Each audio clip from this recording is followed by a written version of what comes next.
Es una obra de animación original que desde un principio se presenta de forma polémica, muy insinuante, en especial por las posiciones adoptadas por los pilotos. Esto llevó a ser censurada en algunos países, y básicamente este fue el primer gancho fanservice que utilizó esta obra para atraer público, mientras presentaba a una protagonista imponente, estética y visualmente muy atractiva, un típico objeto del deseo otaku proclamándose como la waifu del momento, engrosando la fórmula con una potente animación muy típica del estudio Trigger. El protagonista masculino como un princeso a primera vista. La trama se presentaba tan intrigante como la protagonista, mientras se empezaba a disminuir y habituar el fanservice. La trama se empieza a volver un poco blanda, mientras en segundo plano se van mezclando con la historia de ciencia ficción, aparentemente igual de endeble, propicio para ahondar en las personalidades de los protagonistas mientras van revelando poco a poco algunas incógnitas, creando una espiral en función de los personajes en un intento tibio de crear una estructura a sus personalidades, desatando un efecto dramático para equilibrar la carga. Se vuelven en algunos parajes como una telenovela enfocada en el drama de los personajes y su visión limitada del mundo.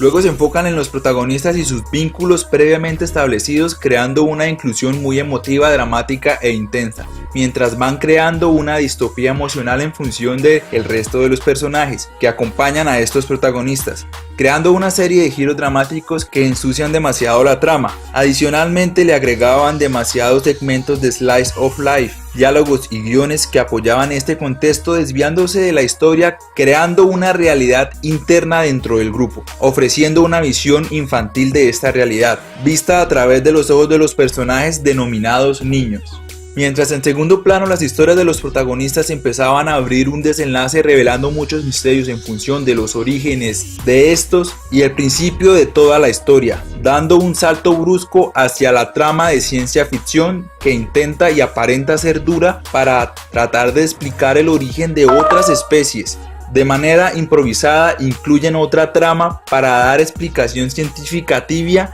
y de ciencia ficción bufonesca, adornando el entorno con elementos como sentimentalismos bonitos y adolescentes tomándose de las manos, etcétera, etcétera.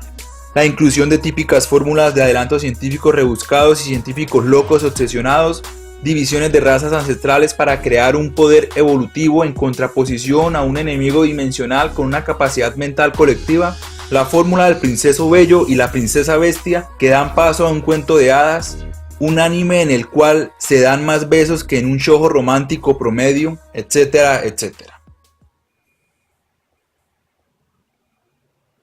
Aunque erróneamente este anime lo han relacionado directamente con Evangelion, su relación es indirecta y en diferentes generaciones, ya que esta serie se basa en otras influencias de Evangelion directamente, o en otras palabras es un plagio de plagio, ya que retoma elementos emocionales románticos y blandos de Rashefon y también de las fraternidades o grupos de adolescentes al estilo Die Buster, con la única función de pilotear robots de dudosa tecnología y adelantos científicos ambiguos, llena de muchos simbolismos. Todos estos elementos tomados de esas obras, y lo más notable es la corriente Super Robot y la animación ostentosa muy de la influencia Gurren Lagann. O sea que este anime básicamente es un plagio de segundo nivel que quizás se podría comparar con animes como Alnoa Zero, que también tomó elementos de Gundam 00 y de Code Geass, volviéndose una obra muy inferior. Y para aquellos que esperábamos que Trigger salvara la animación de esta década, fue otra decepción. En otras palabras, básicamente es una serie para promover una waifu